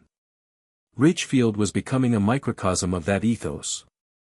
One chilly morning, Walt walked through town with Ellie, passing the local diner where conversations about Jetstream Rising were as lively as the morning coffee. A woman named Denise, a retired nurse who had volunteered to teach first aid to the apprentices, stopped them. "You know, Walt, this whole thing has changed the way I see aging. I used to think my best days were behind me, but now I feel like I'm just getting started." Walt smiled, warmed by the sincerity. "That's the power of community," he said. "We lift each other up." Yet, not every moment was easy. Community building meant navigating differences, clashing opinions, generational gaps, and the challenges of blending ambition with patience. During a planning meeting, a heated discussion erupted between younger members eager for rapid progress and older volunteers emphasizing caution. Walt remembered Elon's lesson: respect the journey and the people on it, even when the road is rough. He facilitated a conversation where everyone felt heard, guiding them to find common ground and a shared vision. Those moments forged deeper bonds and stronger commitment. As Jetstream Rising prepared for its next ambitious test flight, the community's involvement deepened. Local schools hosted rocket science fairs, fundraisers popped up, and volunteers of all ages contributed in countless ways, from technical support to event planning to spreading the word on social media. Walt often marveled at how far they had come from a simple idea to a movement that touched lives across generations. One afternoon, the mayor called Walt to invite Jetstream Rising to be part of Ridgefield's annual Heritage Festival. The idea was to celebrate both the town's rich history and its bold future. Walt saw an opportunity to showcase the mentorship program and the rockets, creating an inspiring space where visitors could experience the excitement of space exploration firsthand. The festival day arrived crisp and clear, filled with laughter, curiosity, and wonder. Children tried on astronaut helmets, seniors shared stories about their own dreams deferred, and families gathered around interactive exhibits. Walt stood amidst the crowd, heart swelling with pride and gratitude. When Ellie approached, handing him a letter from a local teacher, Walt opened it to find a heartfelt note: "Your work has given my students something invaluable, hope. Thank you for proving that age is not a limitation but a strength."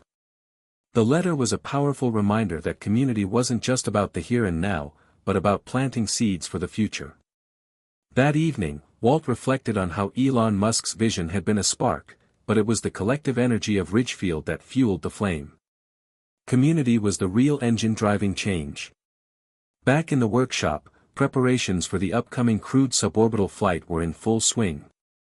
The team worked tirelessly, supported by a growing base of volunteers and local sponsors. The blend of technical expertise and emotional support created a unique culture of resilience. Walt noticed how the mentorship bonds had transformed the work environment, creating a space where failures were treated as learning opportunities and every success was celebrated as a shared victory. One afternoon, Jamal, a teenage apprentice, approached Walt hesitantly. "Mr. Walt, do you think people will ever really believe that someone my age can help build a rocket?" Walt smiled, seeing the spark of determination mixed with insecurity. Jamal, Elon Musk faced doubts too. The key is to keep showing up, keep learning, and never let others define your limits. The mentorship program wasn't just teaching science, it was teaching courage. As launch day neared, the town of Ridgefield prepared for another milestone. Flyers adorned windows, families made plans to gather, and the local radio featured interviews with Walt and the team. The anticipation was electric. On the morning of the launch, Walt stood with Ellie and Harold, gazing at the sleek new rocket that represented years of collaboration, sweat, and dreams. The community had come together in every sense: technical skills, emotional support, and shared vision. The countdown began amid cheers and applause. The rocket soared into the sky, its trail a blazing arc of possibility. Data streamed back flawlessly, the flight a resounding success. Tears filled Walt's eyes as the crowd erupted in celebration. This was more than a launch, it was a triumph of human connection, a testament to what could be achieved when people of all ages and backgrounds joined forces. Later that evening, Walt sat by the fire with Ellie, both exhausted but exhilarated. "Community is our greatest strength," Walt said softly. "We've created something that no rocket alone could achieve." Ellie nodded, eyes shining. "And it's just the beginning." As Ridgefield settled into the quiet of night, Walt felt a profound sense of belonging and purpose. The journey that began with a flicker of hope, inspired by Elon Musk's audacity, had grown into a vibrant, inclusive community defying the limits of age and circumstance. Walt whispered to the stars above, together, were reaching higher than ever. The morning sun cast a golden glow over Ridgefield as Walt stood at the edge of the launch pad, heart pounding with a mix of nerves and determination. This was it, the culmination of years of sweat, sacrifice, and relentless effort. The crude suborbital flight was poised to become more than a test. It was a statement that space travel could be within reach of everyday Americans, regardless of age or background.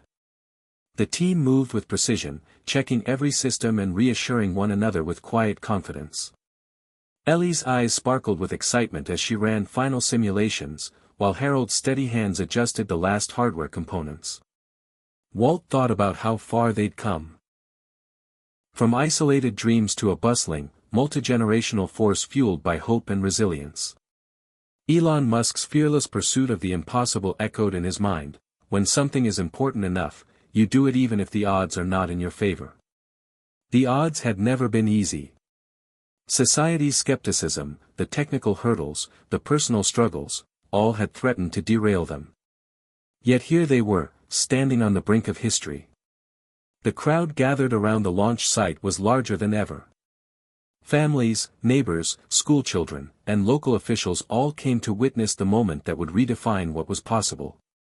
Cameras rolled, news crews streamed live, and social media buzzed with anticipation.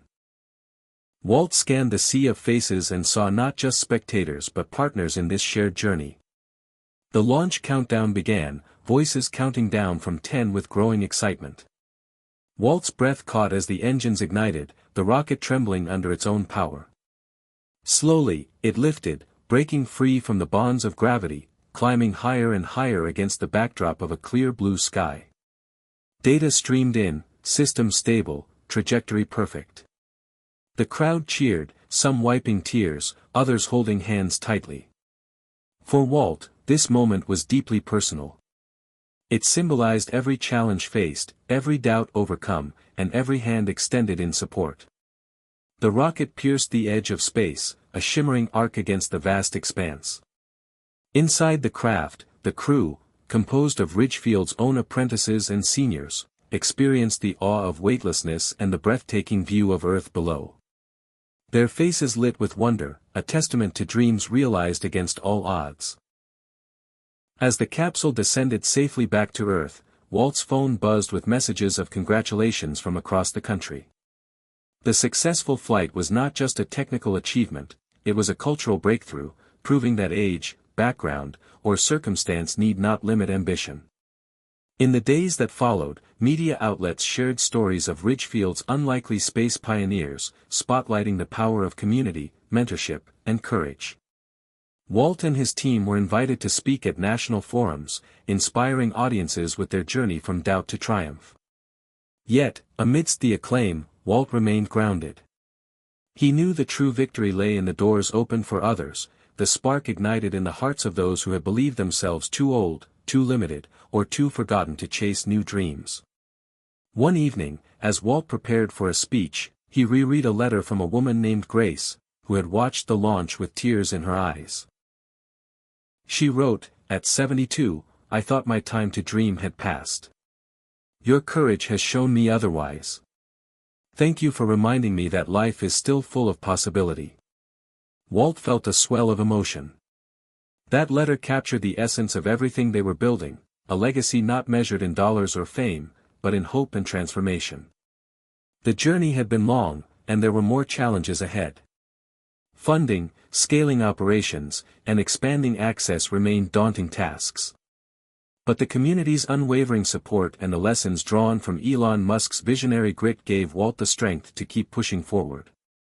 In quiet moments, Walt reflected on how fear and doubt had once threatened to hold him back. Now, those feelings were companions, not captors, reminders that the path to meaningful change was never easy but always worth it. He whispered to himself, "We were never too old. We were just waiting for the courage to begin."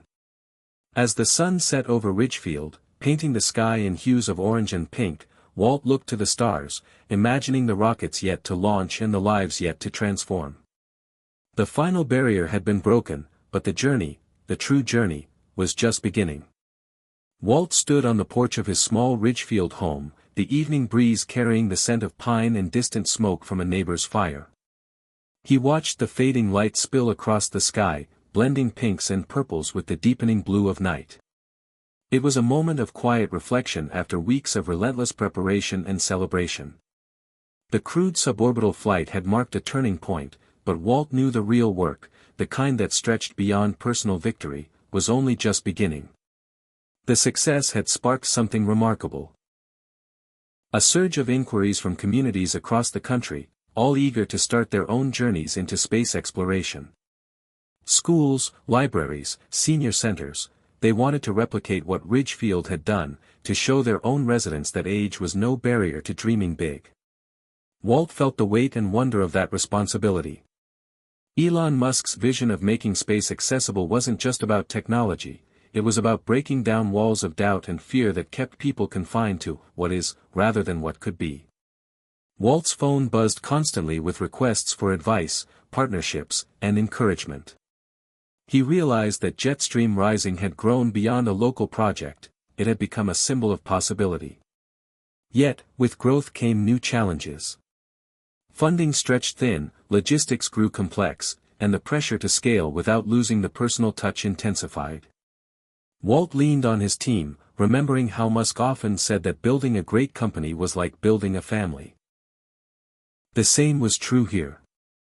The bonds forged in Ridgefield's workshop, between mentors and apprentices, elders and youth, were the foundation upon which they could build the future. One afternoon, Walt traveled to a neighboring town to speak at a community event. The hall was packed with faces eager for inspiration, many of whom had never considered space travel might be within their reach. Walt shared stories of failure and triumph, emphasizing that transformation didn't come from grand gestures alone but from consistent courage to try again.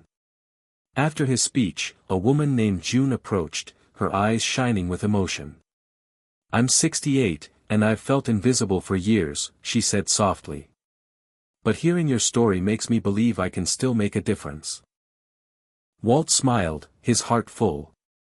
Moments like this were the true reward. Back home, Ellie and Harold worked tirelessly alongside Walt to develop new programs that could bring hands-on learning to remote areas. Virtual reality workshops, mobile labs, and digital mentorships became tools to reach those who couldn't travel to Ridgefield. They saw that technology, like Elon Musk's rockets, was a means to an end, empowerment and connection. As autumn settled over Ridgefield, the team prepared for their next big milestone, a series of launches designed to test longer duration flights and reusable craft capable of carrying more passengers. The excitement was tinged with uncertainty, but Walt reminded everyone that risk was a part of progress. "If you're not a little scared, you're not dreaming big enough," he said, channeling Musk's fearless spirit. During a late-night session in the workshop, Walt found himself alone, surrounded by blueprints and data sheets. He thought about the journey. From the lonely days of doubt to this vibrant moment of possibility. He realized that his own transformation mirrored that of the rockets they built, tested by fire, pushed beyond limits, and emerging stronger. A call from Ellie pulled him back to the present. "We've got a new partnership with a university interested in developing affordable propulsion systems," she said excitedly. "This could change everything." Walt's mind raced with the implications. The path to affordable space travel was widening, fueled by collaboration and shared vision. In the weeks that followed, Walt and his team traveled more frequently, sharing their story and learning from others. They met retired engineers eager to mentor, young inventors hungry to innovate, and communities ready to embrace change. Everywhere, Walt saw the same flicker of hope, the desire to rewrite the narrative of aging and possibility. One evening, as Walt returned to Ridgefield, he received a message from his estranged daughter, Sarah. They hadn't spoken in years, their relationship fractured by distance and unspoken regrets. The message was simple: "I saw the launch. I'm proud of you." Tears blurred Walt's vision as he replied, "It's never too late to start again." The healing that followed was slow but profound, a reminder that transformation wasn't just technological but deeply personal. Walt's journey had come full circle, from isolation and doubt to connection and purpose. As winter approached, Ridgefield prepared to host a summit on aging, innovation, and space exploration. Delegates from across the country would gather to share ideas and inspire one another. Walt felt a surge of pride knowing that what began with a single spark had grown into a movement. On the eve of the summit, Walt stood beneath the vast sky, stars twinkling like distant promises. He whispered to himself, "The horizon isn't an end, it's a beginning." The journey to affordable space travel for every American was far from over, but with courage, community, and unyielding hope, Walt believed the impossible was within reach. The stars beckoned, and this time, they were ready to answer. Walt stood in the middle of the bustling workshop, the hum of machines and murmurs of focused voices wrapping around him like the familiar soundtrack of a new beginning. The Ridgefield workshop had evolved into a beacon of innovation, a place where age was not a barrier but a catalyst. The scent of metal, solder, and fresh coffee filled the air as apprentices and mentors worked side by side on a new generation of reusable spacecraft components. This wasn't just a workshop anymore, it was a crucible where dreams were forged into reality. Walt's eyes scanned the room, resting on Jamal, meticulously assembling a delicate circuit board, and Grace, the retired nurse turned propulsion technician, measuring fuel lines with the precision of a scientist half her age.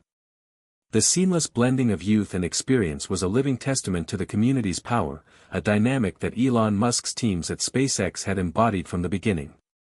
Musk's relentless drive to break norms and reinvent the future had always inspired Walt, but it was the spirit of collaboration that truly ignited the flames here. Innovation doesn't happen in isolation, Walt often reminded his team. It happens when different minds come together, challenge each other, and build something greater than the sum of their parts. Today's focus was the development of a new lightweight heat shield designed to make re-entry safer and more affordable. The team had been wrestling with material science challenges for weeks, pushing boundaries to find the perfect balance of durability and weight. Ellie approached Walt with a hopeful grin, holding a small sample that had passed the latest stress tests. "This could be the breakthrough we've been waiting for," she said, her voice tinged with excitement and exhaustion. Walt nodded, feeling the familiar surge of hope and urgency. Every step forward was a victory against the crushing weight of doubt that often accompanied their mission. The path to affordable space travel was riddled with obstacles, but the team's refusal to accept limits mirrored Elon Musk's fearless mindset. "If you think something's impossible, that's just a challenge waiting to be solved," Walt said, echoing Musk's relentless optimism. Outside the workshop, the town of Ridgefield was alive with preparations for the annual Innovation Fair, a celebration of creativity, science, and the indomitable spirit of discovery. Walt saw this as more than a festival, it was a chance to inspire, to show that space exploration was not reserved for the young or the elite but was a frontier open to all. Flyers adorned storefronts, schoolchildren practiced presentations about rocket science, and local artists collaborated on murals celebrating the stars. The community buzzed with anticipation, and Walt felt the energy pulse through the town like a steady heartbeat. On the day of the fair, Walt took to the stage in the packed town square, the faces before him reflecting a tapestry of generations. He spoke not just about rockets and technology, but about courage, the courage to defy expectations, to embrace failure as a teacher, and to keep reaching even when the horizon seemed out of sight. "Innovation is not just about gadgets or gizmos," Walt told the crowd. "It's about human spirit, the relentless refusal to be defined by age, fear, or circumstance." After his speech, Walt wandered through the fairgrounds, watching children's eyes widen as they tried virtual reality spacewalks and elders share stories of dreams deferred but not forgotten. A small boy tugged at his sleeve, asking, "Do you think I can be an astronaut someday?" Walt knelt, meeting the boy's gaze. "Absolutely. If you're willing to work for it and never give up, the stars are waiting for you." The boy's smile was a spark that lit Walt's soul. In the following weeks, the workshop grew busier as new volunteers arrived, drawn by the movement's momentum. Among them was Dr. Monica Reyes, a former aerospace engineer who had retired early but was eager to mentor and push the boundaries of what the team could achieve. Her arrival brought fresh ideas and renewed energy, challenging Walt and his team to think bigger. Under Monica's guidance, the team began experimenting with 3D printed rocket parts, another leap toward reducing costs and increasing accessibility. The synergy of generations, combined with cutting-edge technology, created a fertile ground for breakthroughs. Walt often reflected on Elon Musk's ability to blend visionary thinking with ruthless practicality. Musk didn't just dream of reaching Mars, he engineered every detail to make it real.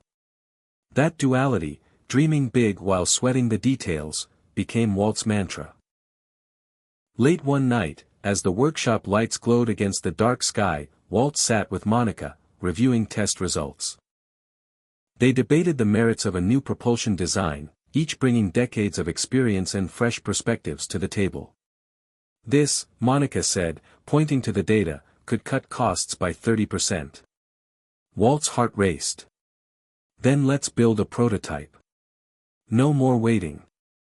The next months were a whirlwind of design, testing, and setbacks. Parts failed, budgets tightened, and fatigue set in.